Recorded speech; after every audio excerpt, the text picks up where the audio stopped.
పేరిట మీ అందరికీ ప్రత్యేకమైన శుభములు వందనములు తెలియచేస్తున్నాను. దేవుడు ఈరోజు మనకిచ్చిన గొప్ప వాగ్దానాన్ని పరిశుద్ధ గ్రంథంలో ఒకసారి మనం చదువుకుందాం. దేవుని వాక్యమును భయభక్తులతో చదువుకుందాం. కీర్తనల గ్రంథం 68వ అధ్యాయం 35వ వచనాన్ని చూద్దాం. రండి. తన పరిశుద్ధ స్థలములలో దేవుడు భీకరుడు, ఇజ్రాయేలు దేవుడే తన ప్రజలకు బల పరాక్రమముల అనుగ్రహించుచున్నాడు. దేవుడు స్తుతి నొందునుగాక. మరొకసారి చదువుకుందాం. తన పరిశుద్ధ స్థలములలో దేవుడు భీకరుడు, ఇజ్రాయేలు దేవుడే తన ప్రజలకు బల పరాక్రమముల అనుగ్రహించుచున్నాడు. దేవుడు స్తుతి నొందునుగాక. ఇక్కడ దావీదు మహారాజు సెలవిస్తున్న గొప్ప వాగ్దానం ఏంటదనంటే, దేవుని స్తుతించే విషయంలో మనం బలవంతులమవుతాము అని చెప్తున్నాడు ఆయన. నిజంగా మనం ఏం నమ్ముకుంటున్నాం అంటే, మనం తినే ఆహారం, మనం త్రాగే నీళ్ళు, మరి అనేక ఫ్రూట్స్, రకరకాల మంచి భోజనాన్ని పదార్థాలు మనం తింటే మంచి బలం వస్తుంది అని చెప్పి అనుకుంటాం. అయితే అది శరీర బలం. ఇక్కడ మనం గమనించినట్లయితే ఇజ్రాయేలు దేవుడే తన ప్రజలకు బల పరాక్రమముల అనుగ్రహించుచున్నాడు అని చెప్పి అంటున్నాడు. ఎందుకనంటే దావీదు మహారాజు కాకమునుపు, ఇజ్రాయేల్ దేశానికి రాజు కాకమునుపు ఆయన మరి అడవిలో గొర్రెలు కాస్తూ ఉండేవాడు. రోజుకి 3 సార్లు ప్రార్థన చేసేవాడు. రోజుకి 7 మార్లు దేవుణ్ణి స్తుతించేవాడు, ఆరాధించేవాడు, ఘనపరిచేవాడు. మరి మనం దేవుణ్ణి స్తుతించే విషయంలో కనీసం దావీదులో సగమైన స్తుతిస్తున్నామంటే లేదు. మరి ఒకవేళ మీరు ఆయనను స్తుతిస్తూ ఉన్నట్లయితే దేవుడు మిమ్మల్ని బహుగా దీవిస్తాడు.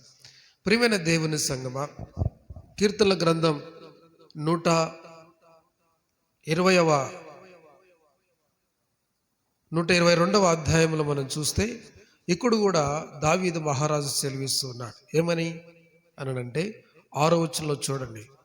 యెరూషలేము యొక్క క్షేమము కొరకు ప్రార్థన చేయుడి. యెరూషలేమా, నిన్ను ప్రేమించువారు వర్ధిల్లుదురు.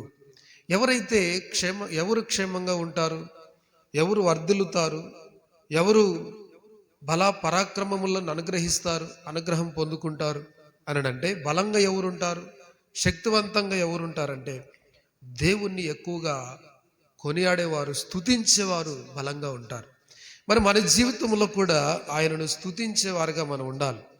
చాలామంది స్తుతి చెల్లించడం అంటే చాలామందికి అర్థం కావడం. స్తుతి చెల్లించడం అంటే ఆయన నామాన్ని ఘనపరచడం, మహిమపరచడం, ఆయన చేసిన, నీ జీవితంలో చేసిన అద్భుతాలు, ఆశ్చర్యకార్యములు, మహత్కార్యములు, చూసక్రియలు, నీ జీవితంలో నీకు ఇచ్చిన రక్షణ, దేవుడు నీకు ఇచ్చిన గొప్ప విమోచన, దేవుడు నీకు ఇచ్చిన పరలోక రాజ్యం, దేవుడు నీకు ఇచ్చిన మరి అనేక ఈవులు, సమస్తమును బట్టి మనం ఏం చేయాలంటే దేవుని కొనియాడాలి. ప్రభా, నువ్వు పరిశుద్ధుడు, మహోన్నతుడు, ఆశ్చర్యకరుడు, ఆలోచనకర్త, ధవలవర్ణుడు, రత్నవర్ణుడు, 10,000 మందులు అతి కాంక్షణ్యుడు, అతి సుందరుడువు, ఇదిగో నీకు అసాధ్యమైనది ఏది కూడా లేదని, ఇలా అనేక రీతులుగా దేవుని మనం స్తుతించినప్పుడు, గణపరిచినప్పుడు మన జీవితంలో ఏం కలుగుతుందంట?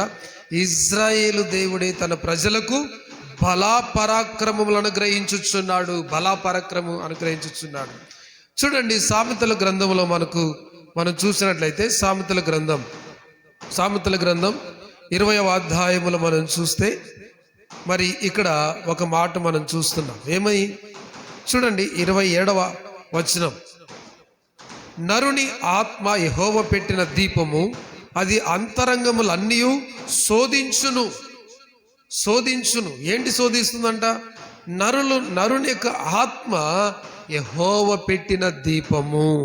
ఈరోజు చాలామంది మరి ఫెస్టివల్ చేసుకుంటున్నారు. కొంతమందికి తెలియకుండానే ఫెస్టివల్ చేస్తారు.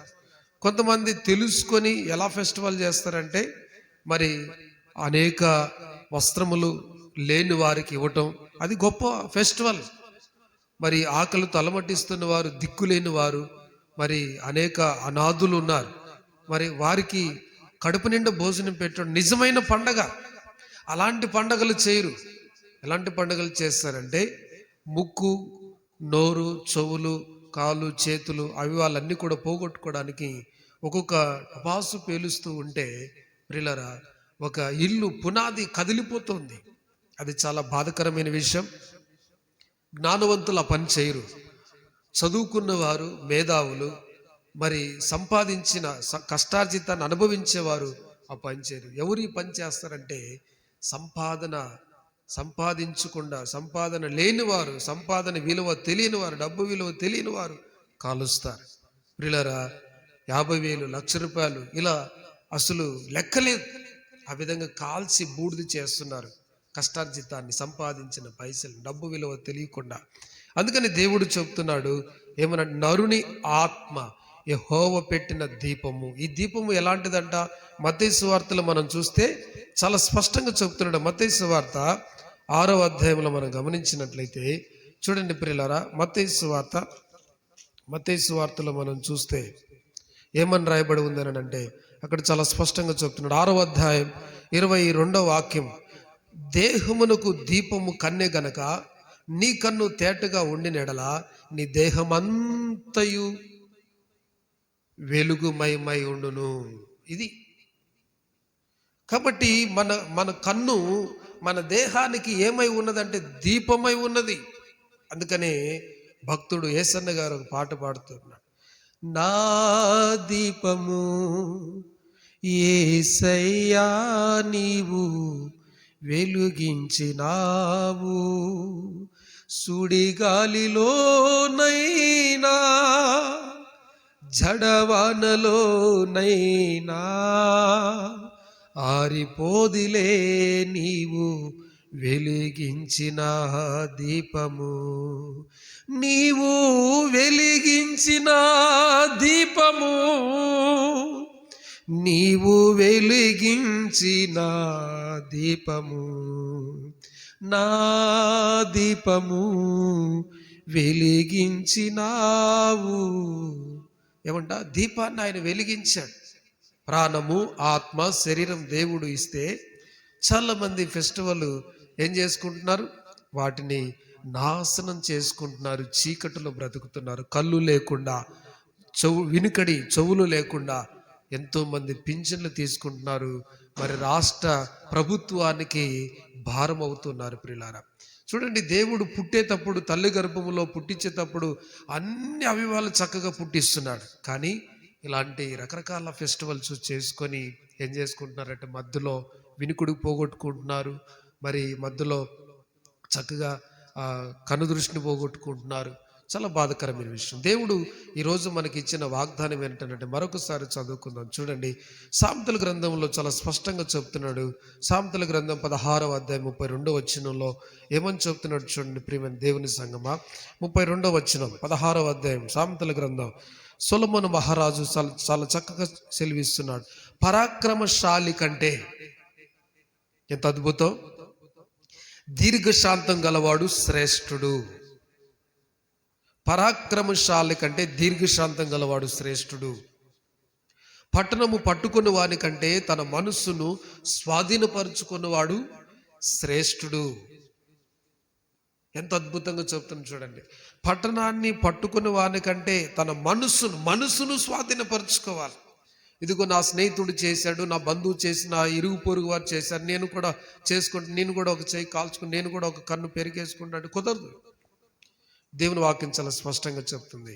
పరాక్రమం, చాలా మంది మనం ఈ లోకంలో ఏం చూస్తాం? వాడు బలాఢ్యుడు, పరాక్రమం గలవాడు, చాలా ధైర్యశాలి అని మనం పొగుడుతూ ఉంటాం. ధీరుడు, వీరుడు, శూరుడు అని చెప్పి అంటాడు.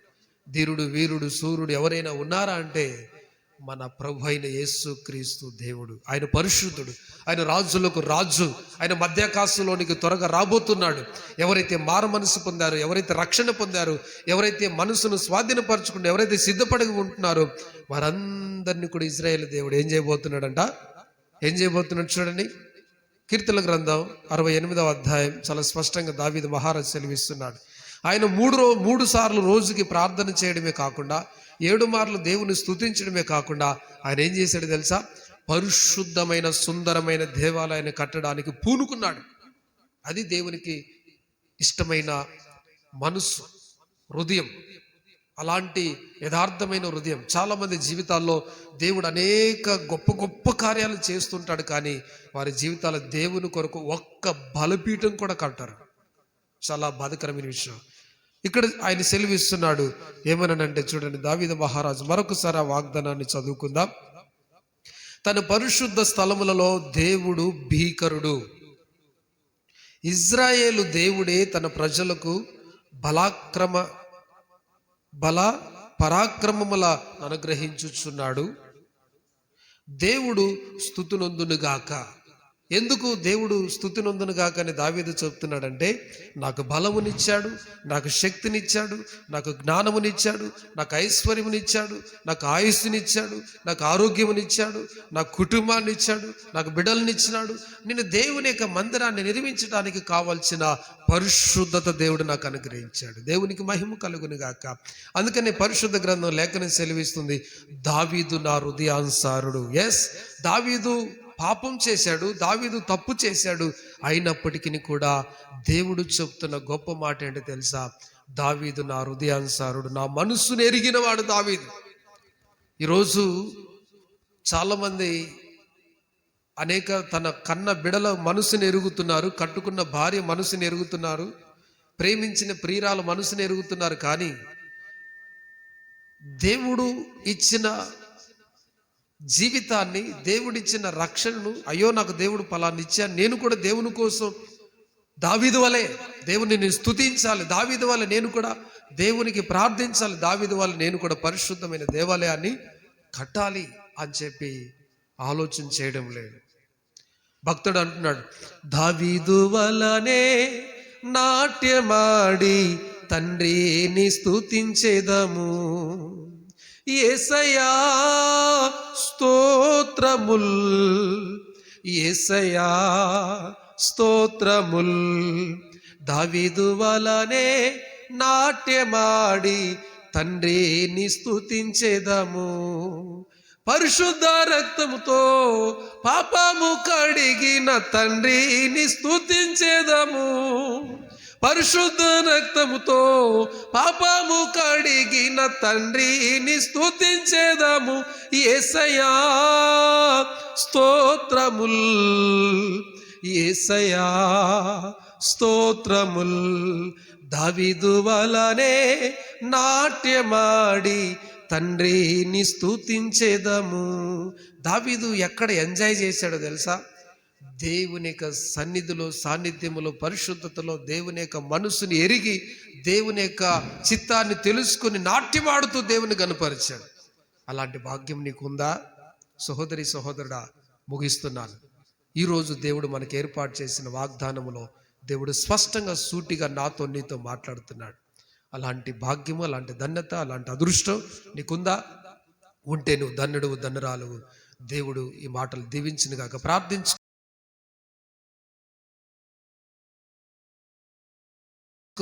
సకల ఆశీర్వాదములకు కారణభూతుడా, తండ్రి, కుమార, పరిశుద్ధాత్మ త్రియేకదేవ, విన్న వాగ్దానమును దీవించి ఆశీర్వదించి మా జీవితాల్లో 30 60 100 ఫలింపచేసి మహిమ పొందమని అయా, మా క్రైస్తవ సమాజాన్ని అభివృద్ధిపరచమని, సంఘాన్ని అభివృద్ధిపరచమని అయా, ఇదిగో తండ్రి సువార్త సేవ సేవను ప్రోత్సహిస్తున్న తండ్రి శ్రేయబులాసులు తండ్రి, ప్రార్థన పరులు అయినా ఇదిగో తండ్రి జేసీపీటీ పరిచయను ప్రేమిస్తున్న వారు సమస్త ప్రజలను మీరు దీవించి మహిమ పొందమని యేసు నామములో ప్రార్థించి ఆశీర్వదించి దీవించి వేడుకుంటున్నాము తండ్రి.